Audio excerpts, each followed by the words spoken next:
Okay, so broadcast has started.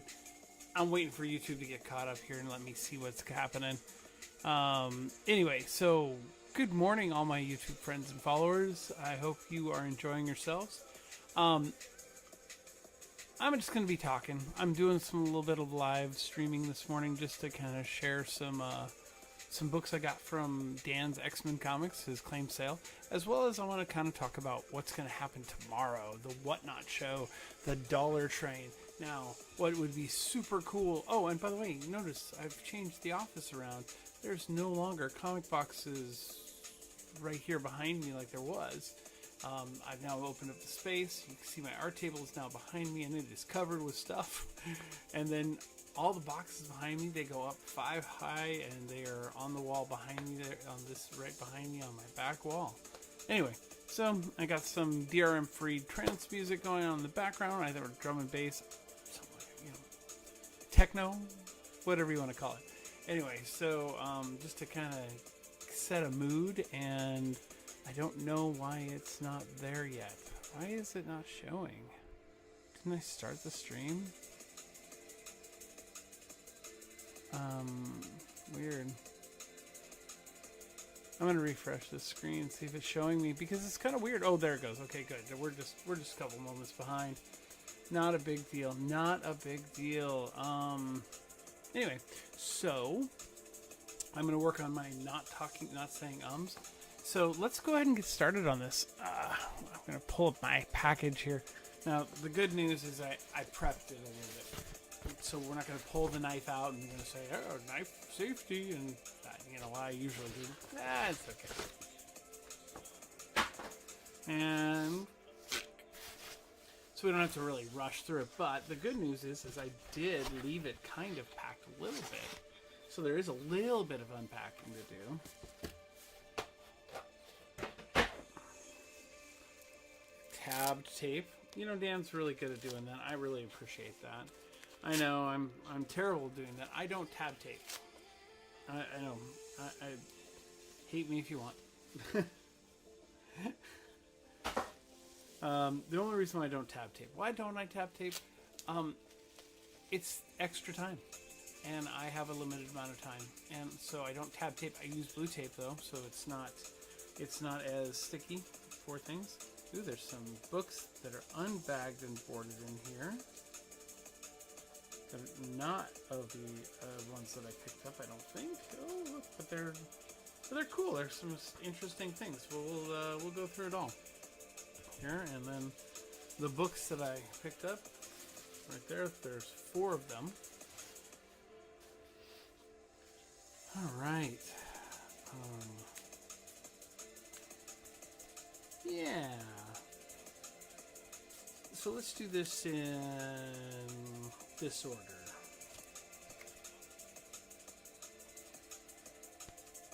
Yeah, this order. Go from small to big. All right. So before we get there, let's see this interesting pile of comics that I have here. I picked. It looks like I was gifted Astonishing X-Men number 25 variant edition, an X-Men Legacy 212 David Finch cover, which is pretty cool. Ooh, that's interesting. All right, so this would be of the modern series, Destiny of X era, so probably Krakoan era book. It's an X-Force, but it's a Masters cover. Pretty cool. And how about an A+X number 1? It is the cover is the Wolverine, Hulk, Captain America cable cover. That's pretty cool. And finally, oh sweet, another classic X-Men which I don't have. This is pretty cool. Wonder what is it? What is the backstory in it? Does it have a backstory? I mean, I know that they were doing backstories, but this is X-Men Classic, so this is after issue, I think it's issue 50. I think issue 52. I don't know if there were any added pages like the other stuff, because it doesn't have the back cover by Brian Boland. So I don't know that it is in there anymore. So yeah, it's just issue 148 of X-Men, which is issue 52 of X-Men Classic. And it doesn't look like there's any extra pages or story. So here we go. I'll show that one. I'm secretly collecting a whole run of classic X-Men, which then also translates into X-Men's Classics. Speaking of which, here's the first book out of that. This is a fine copy of the Dark Phoenix Saga, issue 38. Has Mark Jewellers in it. I mean, I guess if I really cared about Mark Jewellers, that would be a big deal to me, but it's not. You guys know what Mark Jewellers is? If you don't, let me show you what a Mark Jewellers is. On the inside of the book, this was sold at a military base, and on the inside of the book, it has an insert that sells jewelry. This is the blue one. It's very blue. Well, it's kind of a purple blue, actually. On the screen, it looked very blue, but in my hand, it looks very purple. Oh gosh, John Burns art, man, love John Burns art. And you know, there's some extra in here too. That's what's cool about this. Is so they intermix pages, and then there's also a backup story in here too. That is done by Ann Nesenti and Kyle Baker, which I think we can flip back there. Oh, look at that. Kyle Baker's art. I think I remember him, who he is now. He kind of has this very Sienkiewicz style. Anyway, cool stuff. I guess I could have showed you some, but I've already put it back in the bag. So it's going to go up on the wall. Boom! Issue 38. The next one I got, I paid $15 for, and this completes a run for me. I'm working on Wolverine series. So this one is issue 3, and it's a really nice copy. I mean, it's got some spine ticks, but you know, for someone who wants to read them in the original format, it's a newsstand. It's issue 3, Frank Miller, Joe Rubenstein of the Wolverine miniseries. Oh, you know what? I'm not even showing my books. What am I doing? This is crazy. You know what? I'm just gonna have to start all over. You guys can't see anything.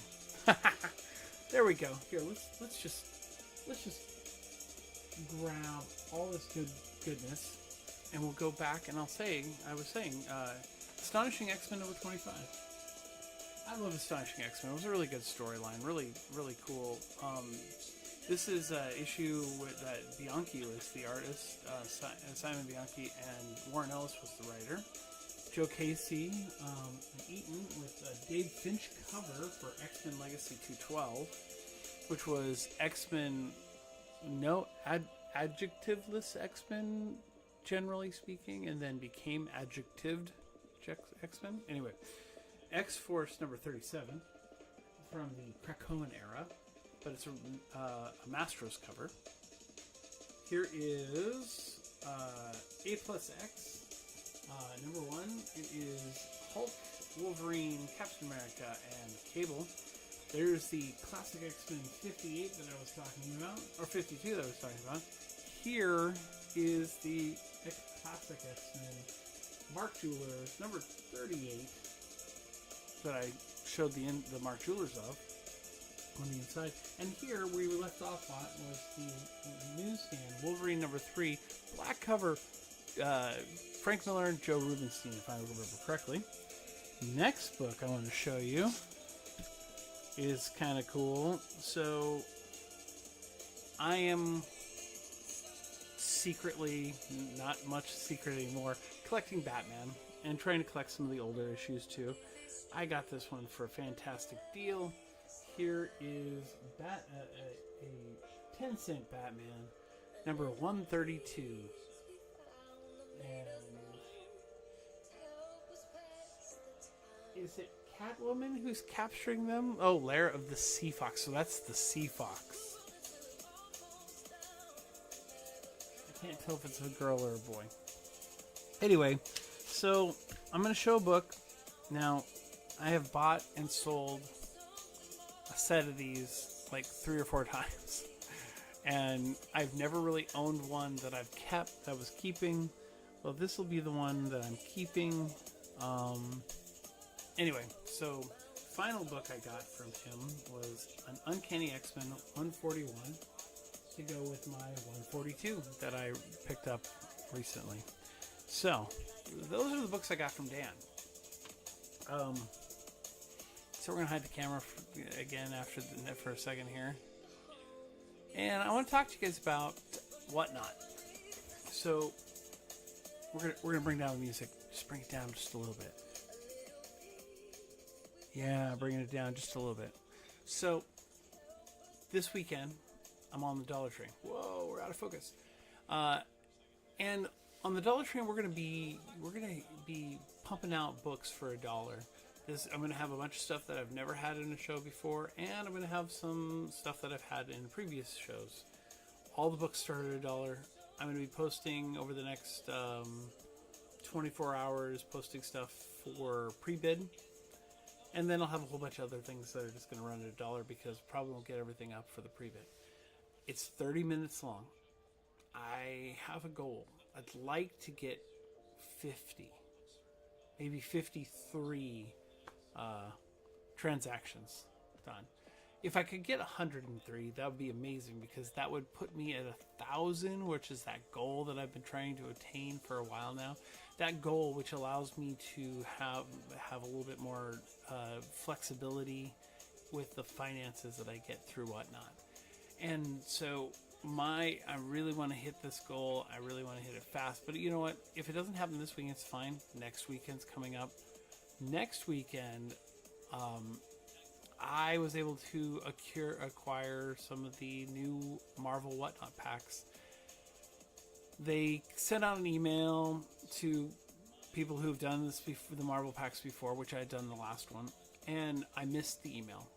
And apparently they did it through a Whatnot show, a private show, and you would go in, you'd order your packs there, and that's how they did it. Unfortunately, that didn't work as well as I think they hoped, or what have you, but which is okay. I mean, we all try new things and try to make things work, and that's how how the industry works, and how the industry changes and is going about doing different things. So I picked up these packs because I sent them an email saying, "Hey, I missed out. I heard you had leftovers. Is there any chance?" So what's cool is they're sending me two boxes, and on top of it, they're going to send me 2 more boxes. So altogether, I'm going to get 4 boxes. Next Friday morning I'm going to do it at, I think it's 7 a.m. Oh no, I'm doing it at 6 a.m. next Friday morning. The reason why we're doing it early is that next Friday is also the first day of me teaching my sequential art class. Not on here. I'll be teaching it in a classroom with about 11 students. And you know, I mean, it's fun. It's amazing. I love comics. I love doing art, and this week I'm gonna probably pump out a couple three panel stories that I'm gonna do for the kids, so that I have some examples of what I want them to kind of learn how to do is to tell a story in 3 parts. You know, beginning, middle, end, right? And so, or even beginning, climax, cliffhanger, right? Because I think if they can learn how to do 3 panels, they can learn how to convert that into a page of comic book page. They can convert that into 10 pages, 23 pages, 32 pages in a comic book, right? And that will help them have a better understanding of storytelling and how they can take their characters from one moment in time and move them to another moment in time, and how they best can share that the stories. It also will give them an opportunity to kind of start getting their feet wet in this area, so that if they choose to go to school for it, or if they choose to get involved in, you know, the film industry and doing layouts and things like that, the creative nature of just being able to be able to put a story together is really what I want to give them, and I want to be able to give that to them. We're going to be using How to Draw Comics the Marvel Way, as well as a few other resources that I have at my disposal. But you know, I mean, I'm thankful that I get this opportunity. It'll be a lot of fun, and I'm thankful that I get to share these moments with you guys here. I mean, it's a quiet morning. It's probably you're gonna be watching this in the rewind, which thank you for doing that. If you do, I appreciate it. It helps me go along. Please, you know, always do the things that matter. Like, subscribe, definitely comment. Let me know what you think about the content I'm doing. Let me know what you think about the room change. I mean, hopefully on that wall back over there, we're gonna get some more art up here soon. That's one of the next goals over the next few weeks here, is I have some posters and things that I've been kind of waiting to do. I mean, if we were to zoom out on the comic book screen, you see that I have a bunch of, you know, a shelf up here that I put up, which was going to be a selling shelf at one point in time, and it's actually designed for that too. So I don't know, maybe this gets moved, but I'm gonna try to do some different setups, do some different things to make things a little bit more fun and accessible. Hopefully, if we can get that 1,000 mark and we can start selling a little more regularly on whatnot, we'll, you know, maybe there'll be some new camera equipment that allows me to do more of a remote thing where I can sit and do art and we can talk while I'm doing art. Anyway, thank you so much for watching. As Big Big Fly always says, share the love of comics with everyone you meet. You never know what it'll take you. And thank you again.